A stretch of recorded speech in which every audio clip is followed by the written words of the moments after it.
Welcome back to another episode of That's Business. Today's guest, Ber-Henda Williams, lives according to her name's Germanic Greek origin, the bare-hearted protector of multiculturalism, art, and womanhood.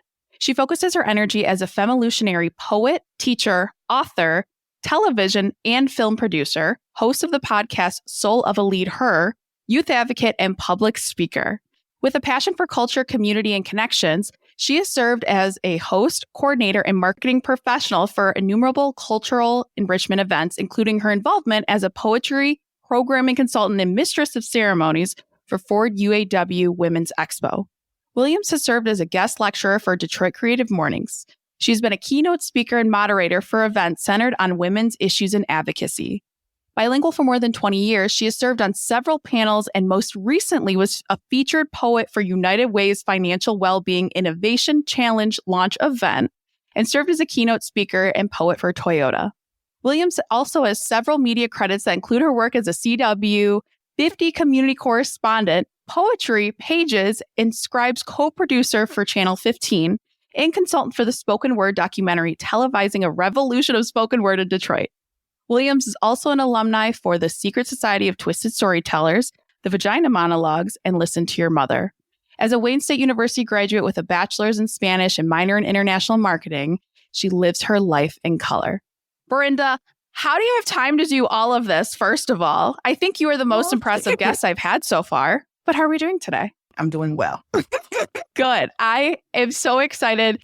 Before we started recording, we were talking and I was thinking about it. Like, we have been in this same room for multiple times over the last 2 years. We both hang out at Bamboo. We're a part of a few different networking groups, but you and I think this is our first time talking one-on-one, which is hilarious to me. It's like we kind of tap each other at the events, but we don't have the opportunity to like talk. But this is great that we have an opportunity now to talk.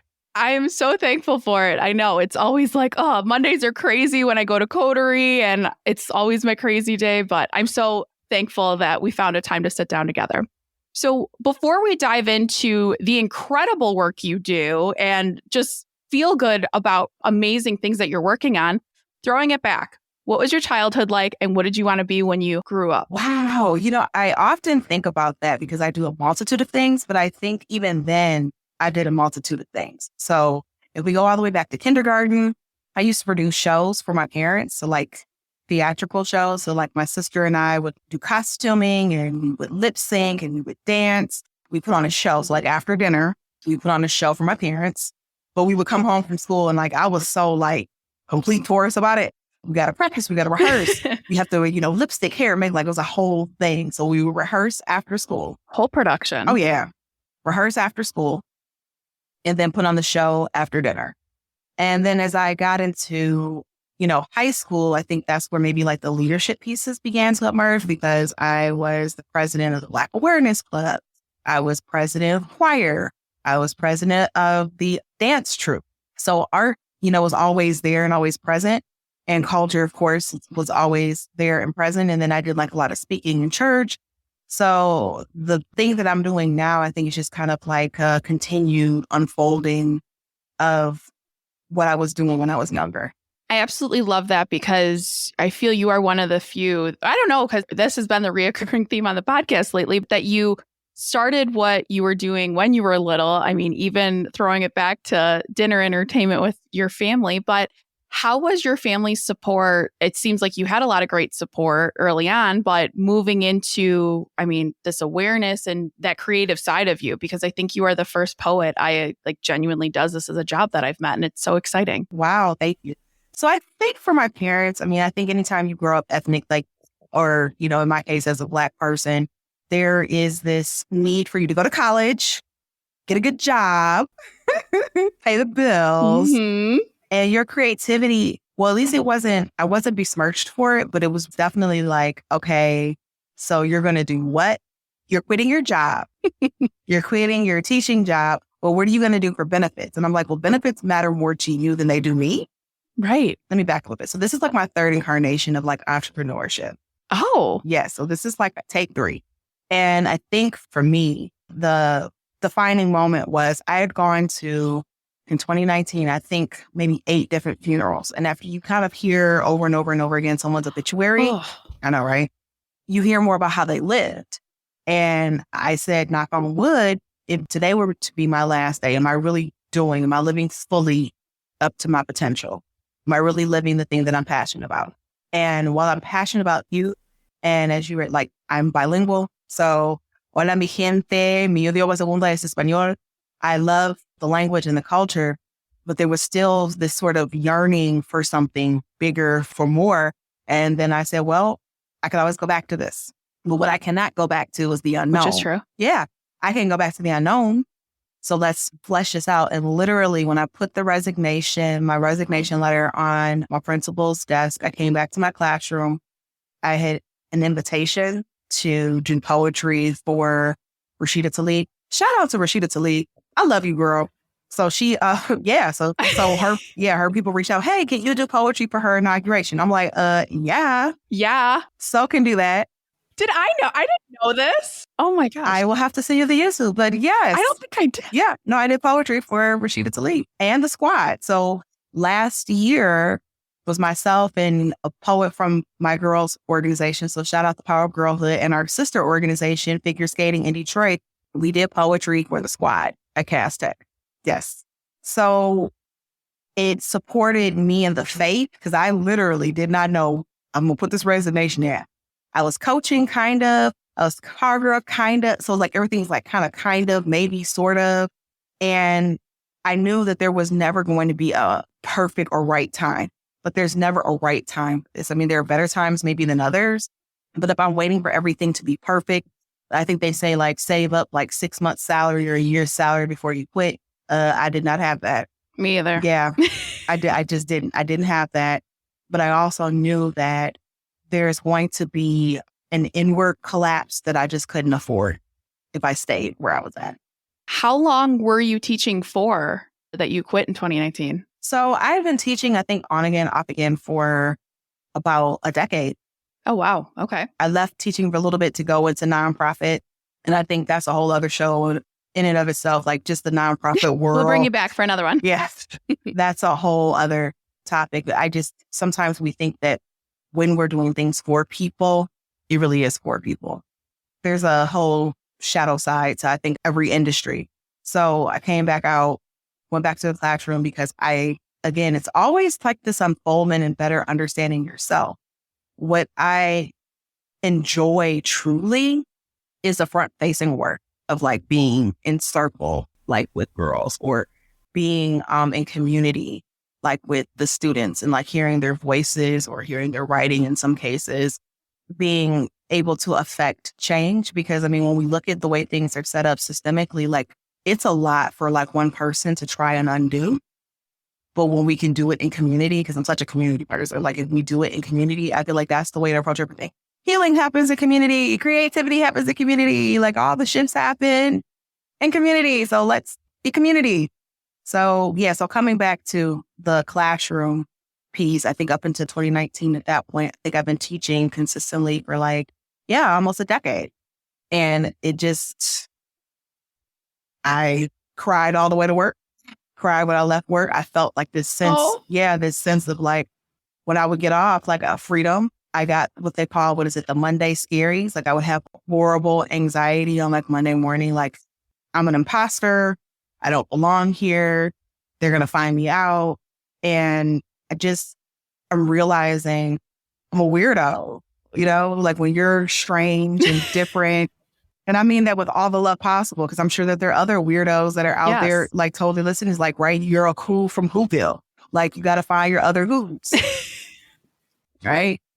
And, what I enjoyed about even teaching Spanish was like the cultural parts of it. Like when we got to the unit on Frida Kahlo, like, like it was just awesome. And, we made ofrendas and like the creativity. We watched The Book of Life and Coco and Who's in There Crying. Like, oh my God, this is so beautiful. And like, okay, how do we make the perfect miracle? Like, how do we get that all right for the ofrenda? And Lila Downs and La Llorona, like, love all of this. So it's like, okay, so this is the part that you're really satiated, like you're getting off on this.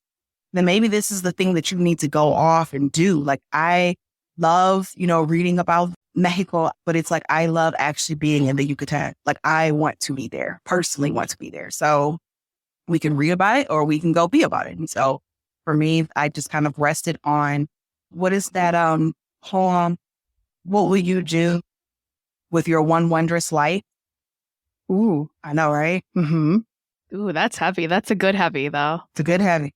It is a good heavy. And I don't want to say I love that the funerals brought you light, but it's interesting that funerals especially, kind of spark different things in you. And I don't know if you've witnessed the same thing. Unfortunately, have not had that many in 1 year, knock on wood, but we have dealt with death. I remember very early on and then going to college and having friends freak out at 18 years old saying oh my gosh, this is my first funeral. I'm like, well, I'm a veteran at this point because this is probably my 15th or so. But it's interesting because we always think we have the time. We have the time, the right time. And I like that you said when is the perfect time, but you're never going to have all your ducks in an order. Then if you would have waited, we had pandemic. 2019 and we moved to 2020, then it certainly was not going to be the perfect time. It's so interesting and looking at different life events and saying and you are in this creative field. So naturally that's how your brain works, but it's looking at the other side of it and building this beautiful community that you have. And also sobbed my eyes out at Coco, one of my favorite movies. It is so great and so heartwarming. So those of you who haven't watched it, please go watch it because it is so great. It should have came with a warning. It needed a warning because I was not ready. They'll put rated R or NC-17 for things that are sexually explicit. But in this case, Coco was so emotionally gut-wrenching because I also, spoiler alert, had a really close relationship with my grandmother, super close. I was not prepared. Not okay. I remember blurry-eyed, couldn't see the TV, puffy eyes, I had an allergic reaction. And I was I expected maybe a few tears. Encanto was a few tears, but Coco, I remember it was just sobbing. And that's my go-to. I want a good cry movie is Coco. Oh, yeah. And listen, grown men were in the theater. Is that a stick? Are you sick? Are you crying? What? I knew it. So good. Mm-hmm. I just had to put that out there. Oh, it's so, so good and so impactful. Yeah. Because I thought I was the only one. And then when I talked to more people, and I was like, you are crying over a cartoon movie. And then anyone else I've talked to. So I'm glad you also had the same experience. But it was such an impactful movie for sure. Now, going back to you quitting your job, you're like, I'm going to do this. I want to talk through 2019 into 2020 with all the insanity, awful things that have happened in the world over the last few years. Where was your place? Because I met you, I think 21, 22. I don't remember the timeline. I think 22 is when we met. But what was pandemic like for you and how you built your own community and utilized your talents to get to where you are today? Oh, my gosh. So pandemic, I think for, I can't speak to everyone's lived experience, but I will say, Angela, for me, horrific because you're in the middle, yes, of the pandemic, but then also the George Floyd, right? Mm-hmm. And I remember it's sad that so much of your news comes in through your social media. And I just remember just this blow up on social media. And it got to the point. So shout out to all the empaths out here. As an empathic person, it took me to a point where I was in a fetal position. I was in a fall. To this day, I've never seen the video. I refuse to watch it. I've heard the audio and I read the transcript. Mm-hmm. Both are gut-wrenching. Right. And very telling of where we are. Not even as as a country, but also as a society, as a culture of trauma porn and the way we treat each other. And I just remember through the weeks, after just really numb. Really, really numb. Mm-hmm. And what I love is that there were some people who are facilitating healing circles, virtual healing circles. And I think that's when it really cemented for me how important community is. You cannot do this thing all life by yourself. And grieving, again, is not solitary. Grief can be shared. And so just shout out to all the placemakers and holders, those people that can hold such a dynamic space and facilitate the processing of just really complex emotions. So the pandemic did a lot of shadow work, if we allow it. I would say, for me, like, what are the things that are repressed? What are the things that we're not saying or speaking? And, I did some decolonizing your business work, during that time, just to help people become more aware of the ways in which we hold privilege. Mm-hmm. Particularly in the feminine. I do believe that the feminine is the path forward because there's just so much sacredness. And it's not even about being a woman or cisgender woman. It's the feminine. It's like, it's a spirit. It's something that just breathes and exists. Yes. Beyond time and space, of wisdom and mystery and intuition and love and compassion. And it's those things, creativity.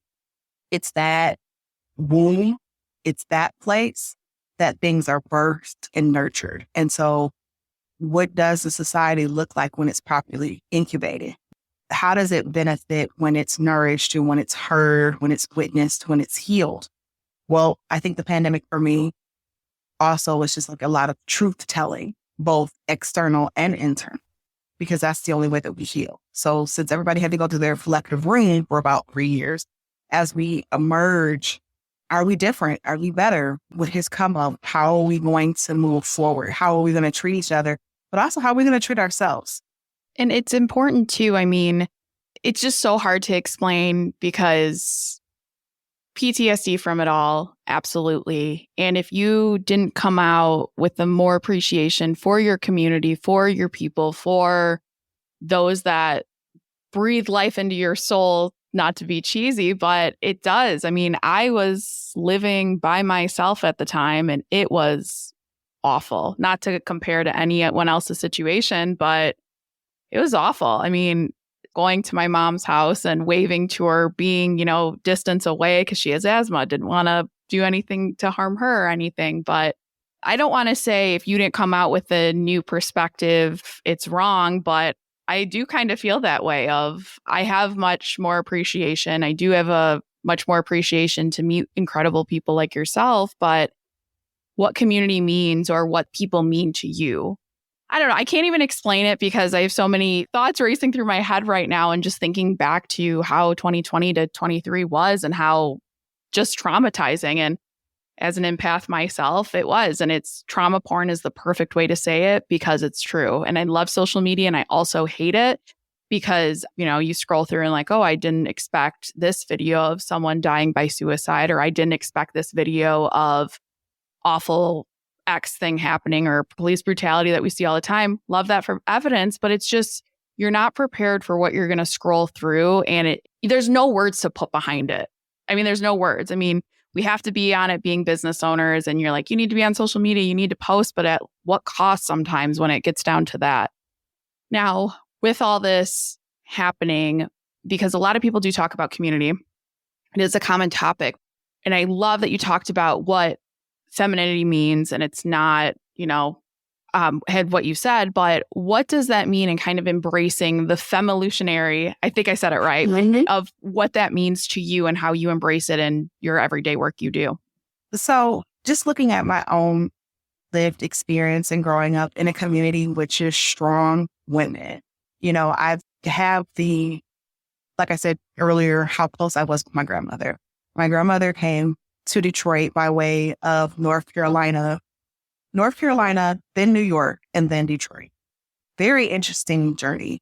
She had to be like, I would say 5 foot, a bucko 5 with like wet clothes on. But she was and such a sassy Sagittarius. So shout out to my wedding. Mm-hmm. Sassy Sagittarius from, North Carolina. And she could just take on anything. Like I just watched how she just took on life. Like she could take on anything. And then being a nurse, to me, that's still akin to being a healer. And so this feminine has just such a way of nurturing and healing. And that's what I watched women in my community do, was to be the nurturers, to be healers, to be financiers. You know, the femolutionary, my grandmother and my great-great aunt, God rest both their souls, were helping women to convalesce after abortions in the 1940s and 50s. Wow. Wow. My grandmother and my mother's godmother, they would front-facing during the day have a convalescent home, but in the back at night, when women wanted to leave their abusive husbands, they would keep the light on in the back. And they kind of had their own underground railroad of sorts to get women to safe harbor. So like literally the women would come with like trash bags full of clothes or whatever they could find, or, you know, to hold their things with children. And it's a convalescent home, so nobody's really paying attention to who's paying attention to like senior living. Like no one watches that for like criminal activity. That's the last place that you would look. I never am stumble over my words, but your family is what we read about or you hear these stories of. And it's like, oh, is that true? Or let's hear more of these stories and amplify these voices. But amazing. So you come from a line of incredible women. So there's no shock that you are how you are today. Wow. I owe them so much. Right. I know. I have to take it in sometimes too, because it's like, oh my gosh, like this isn't, you know, a PBS special that I'm reading about, or somebody turned it into a Lifetime movie or a news segment. Like, no, these are like real blood of my blood, bone of my bone. I don't know why I'm so emotional today, but like, yeah. Let it out. We don't care. I have chills. Yeah, I get chills too. Like, these are my ancestors.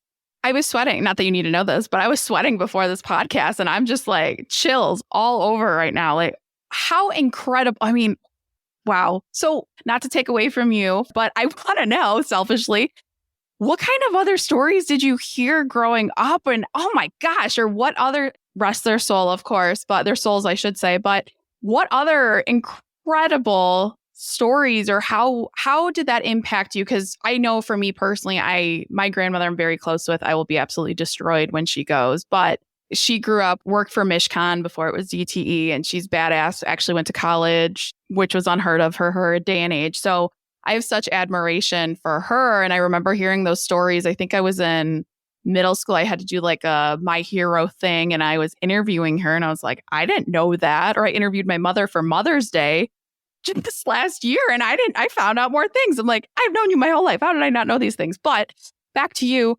What was that like, or when did you have that cognition, I should say, of like, holy, lack of a better term, holy shit, they're badass. Like this is storytelling. This is not, like you said, a Lifetime movie or PBS special. This is literally, they lived it.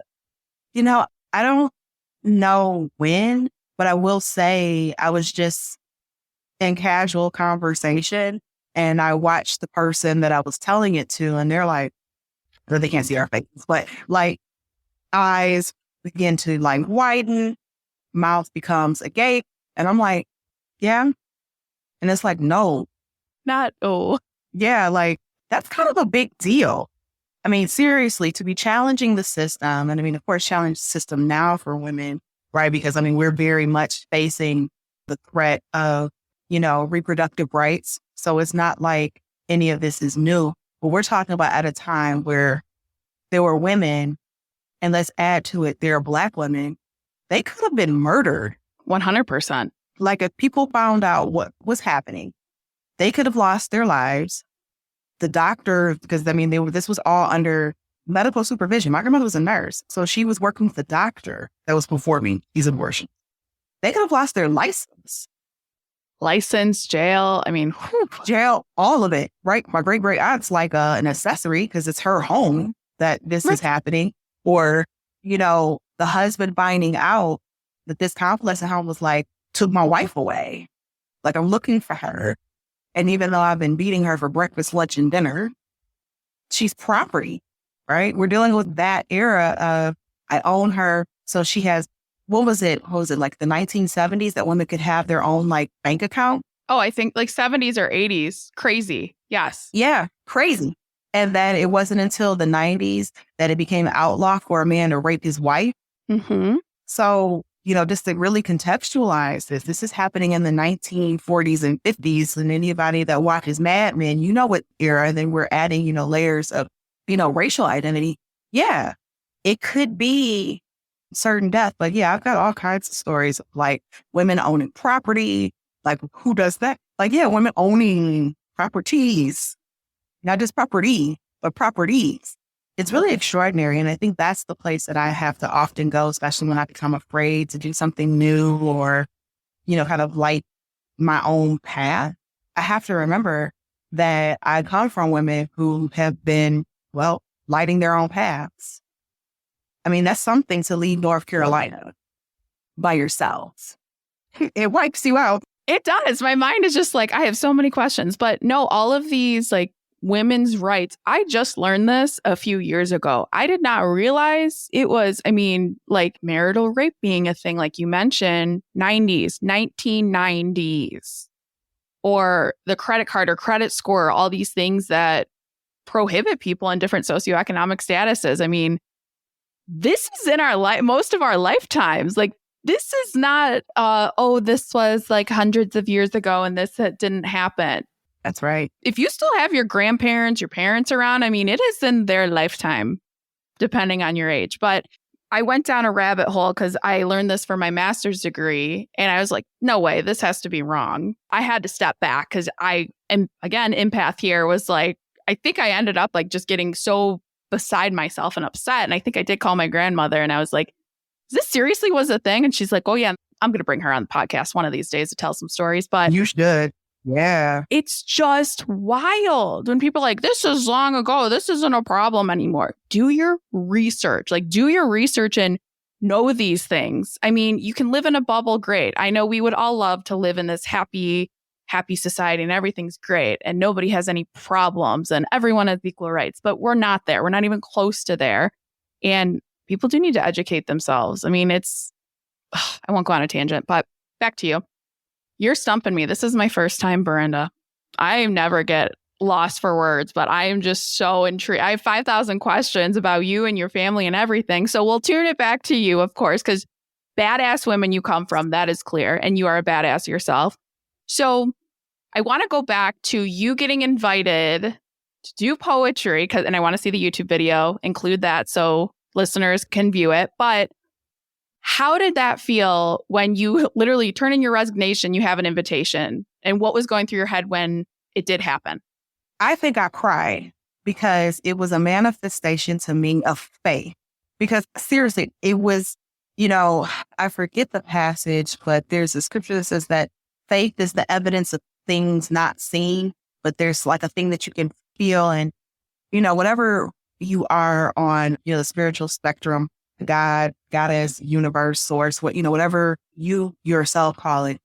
I was just like, oh my God, the Black Jesus showed up on time. I was just beside myself because it was really like, it was sheer faith. I had nothing else lined up and I had to read it.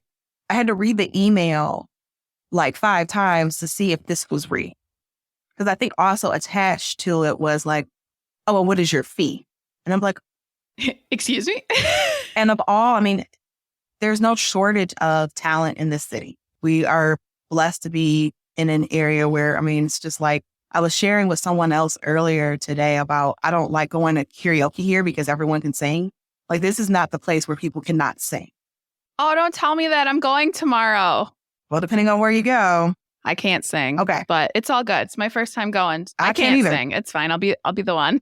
But go ahead. Listen. My go-to is Madonna's Vogue, like complete with like dancing and oh yeah. You have to. Like my sister and I have like this Vogue walk-off, like we do like a runway like walk-off thing, and George Michael's Too Funky. Remember when they had like all the models? Ooh. And like we do these twerk, like we do this thing like we're gonna collide, like it's like model chicken, like it's gonna be it's a thing. I love it. Please record it next time you do it. I need to see it, or invite me and I'll watch it live. Please. I might have it on Facebook because I think we did it for my birthday, but it was awesome. But yes, but getting back to, reading this email and being affirmed and like, I'm not crazy. Like my intuitive faculty, it's real. It is potent. It is an agreement. It is co-creation. Because I do remember praying prayers of like, put me in alignment, put me in a place where I can express my gifts, skills, talents, and abilities. I want to be compensated for like what I do naturally. I want to pay to be I just want to be myself. I want to be of service. Like, put me in a places where, I'm going to really go here. Lord, put me in a place where it's not me, it's you, where the spirit shines through to the point where it's like I disappear and it's all you. And anyone here that hangs out on the mystical side of the street, you know what I'm talking about, where you have these transcendental moments. And I feel like whatever you're passionate about, it really should feel, I'm not a should person, but anyone who's listening that's questioning about where they are in life and what they want to be doing, it's like the movie Soul.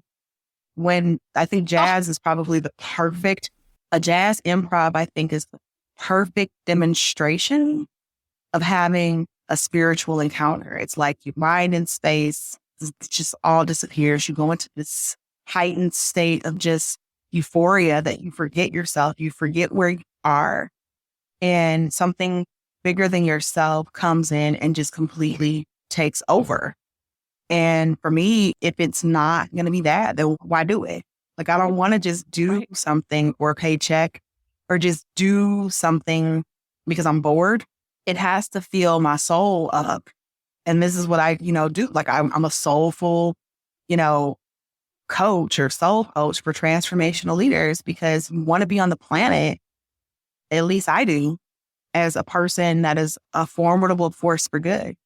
And being a soulful person, and I think a lot of people, I guess I should say, don't open their hearts or don't take on, like you said, whatever you believe in, God, goddesses, ancestral, whatever that may be to you, open these, I'm going to call them signs. That's what I always like to say, is what signs are there. But that's right. And I feel a lot of people need like, this is my sign. This is what I need to be doing. And it's a clear path when it's not. I mean, mine was, you're going to get fired because you won't do it yourself after all these signs I've given you. So you're going to get fired. And then you're going to have the mission to do it yourself. I like to say opening your heart or opening your mind to those opportunities. And soulful work, and I don't know why I've never thought to talk about this, because the feeling I can describe it is, I'm an extrovert. Yes, I get my energy from people. But for me, it's, I have an impactful podcast like this. I mean, I am going to leave this, and the feeling like I could run a marathon, even though I'm not a runner, nor can I run at all. But the feeling like I could run a marathon, or just the biggest dose of dopamine in the world, like the happiest day of your life. And that's what a rush feels like when I record the podcast and get to know impactful people like yourself, or change someone's life that they're crying on the phone or Google Meet with me because they figured out their career, or they got that raise, or they left an awful relationship, or whatever that case may be. And that's when I know I'm doing the right thing. There's awful days, as I'm sure you can tell just as many stories too. Like, it's not all sunshines and rainbows and perfect, but those soulful days are what makes it all worth it. And I love that movie too. Pixar was on fire, honestly, in the last few years. Oh, yeah. Go watch Soul too, because that's a good one. Mm-hmm. So back on my comment of that, what are your thoughts? And do you agree kind of like that same feeling you get, or you probably can describe it better than I can? I think you did a wonderful job of describing it, that you could run a marathon after you finish doing the thing. And I don't know what I was born with, like around like the throat chakra, but as long as it's like speaking, facilitating, coaching, anything where the voice is involved, it's just going to be my jam. The people that are attracted most to me are usually women and girls. Like I remember, so many stories, but one time I was getting gas. I was on my way to host a poetry series, getting gas, and it was maybe like 3 young ladies, and they were just like awestruck. Like, I guess the outfit I had on fishnets. So yes, I wear fishnet Big stockings fan. and a lot of yes. I think every woman needs to have a pair. Absolutely. So I had my fishnets and blinged out. My dress was like blinged out. I had all the jewelry on, like painted face. I was beat. So They knew I was going somewhere. They were like, oh my gosh. They were like, yes, girl. Oh my gosh, she's blinging. And I'm like, that's good, right? And they were like, yes, it's good. And so we just kind of had like this, exchange. And it's like, it doesn't matter, God, where you put me. I am always going to be drawn to the girl. I remember it was a young lady. She had a problem customer at Kroger, and this guy had it coming. And he was just so awful to her. But the way that she chose to respond, I had to intercept and say, this dude is a jerk, but is this jerk worth your job? And so I was like, I'm talking to her.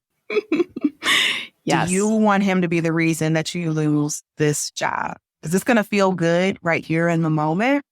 But when you leave tonight, are you going to miss a bill? Is there somebody important in your life depending on you?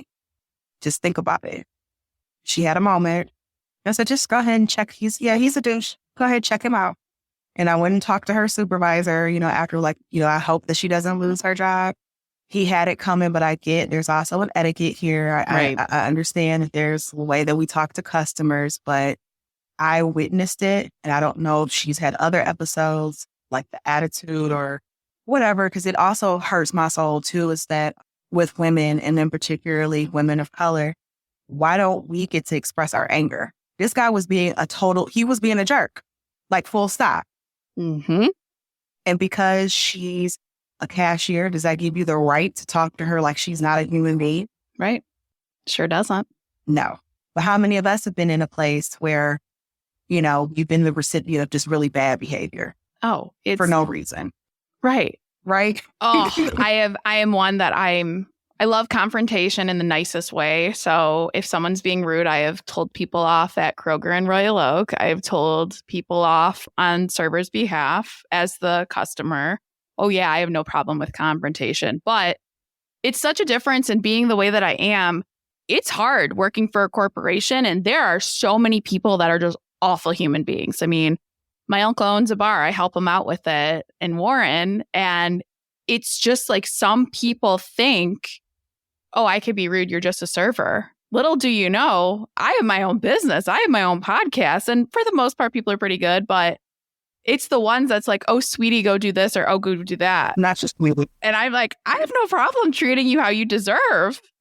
And it's the most enlightening and empowering thing was when we've had a few, of course, awful customers. My employee, I always say, escalate problems to me. I don't want you dealing with it if they're awful. We've had a few awful ones that I fired.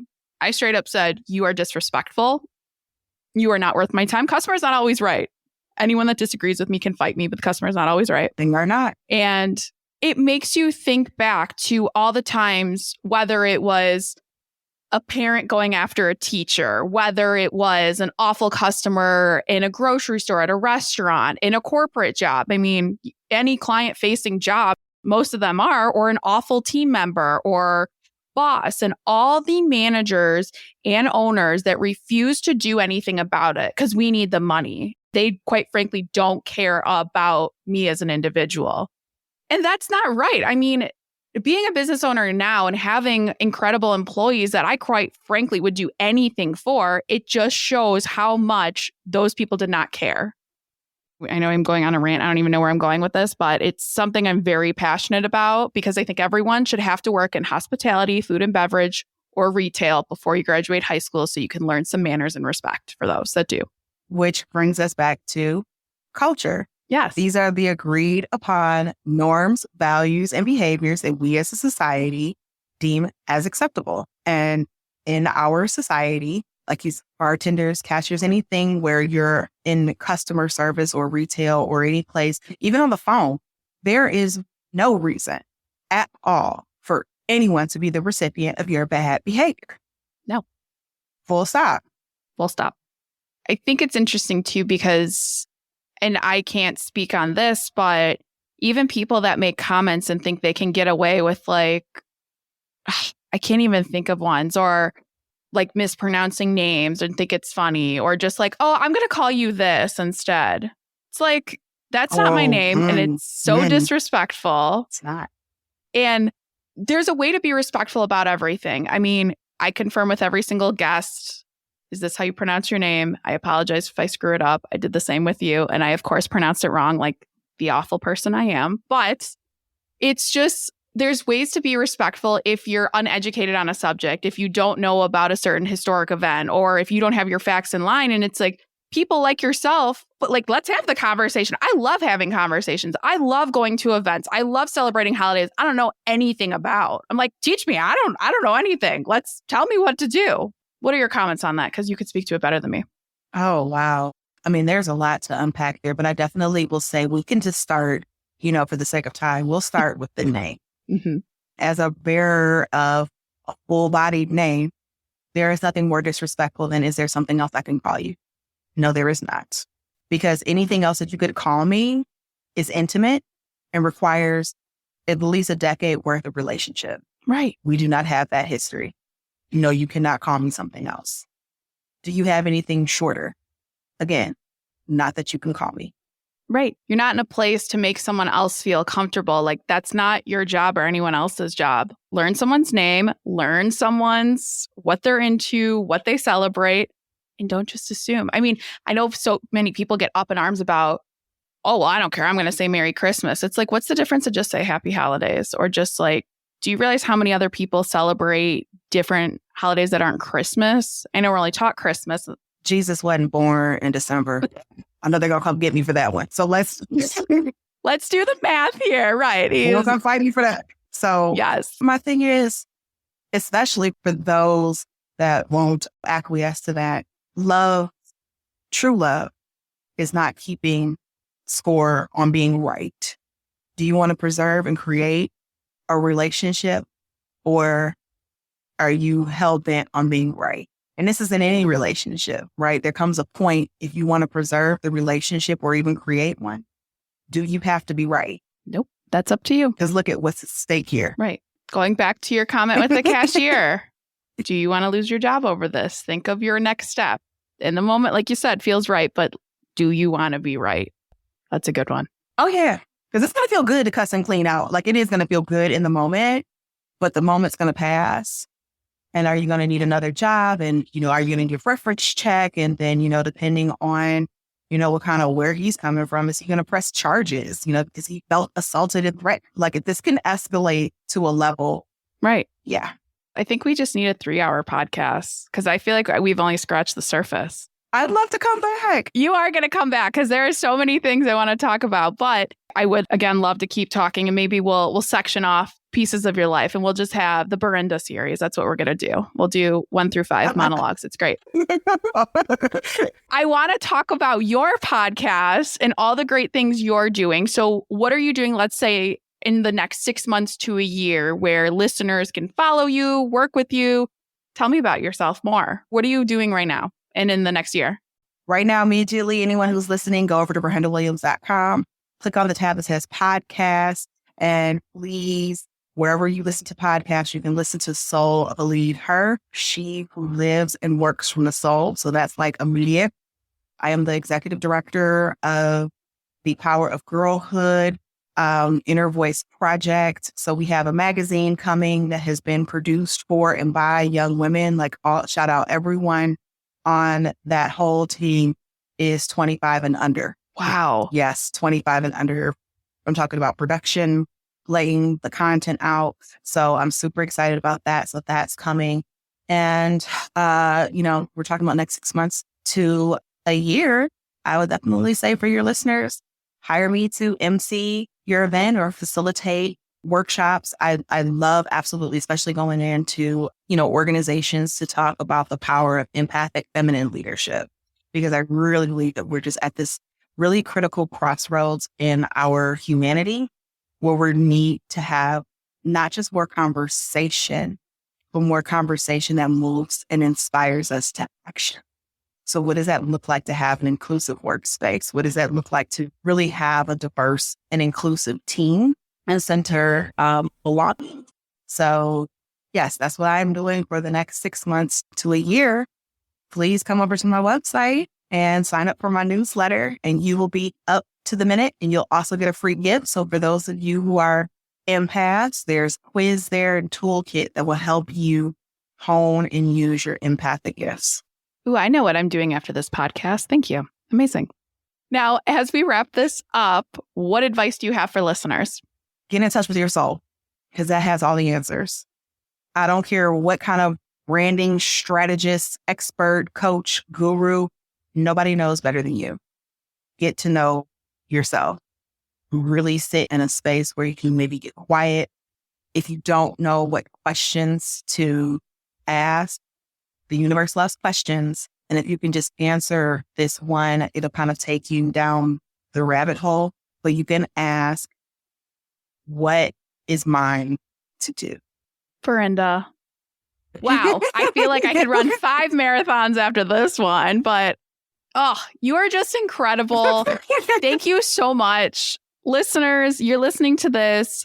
Ber-Henda's website, everything is in the show notes. Please reach out to her, sign up for a newsletter, take that empath quiz, and message her where you can, because she's an absolutely incredible human being. And she does live up to the glitz story that she does look glamorous every single time I see her, even when she's casual. Casual is like my best. So you live up to it.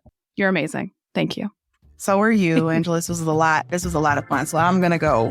Well, I'm not going to run, but I'll walk a runway. I could go walk a runway. Walk a runway. There you go. There you go. I could walk a runway after this. That's it. Just the runway. That's all we need. We love it. But for those of you listening, tune in next week for another episode of That's Business.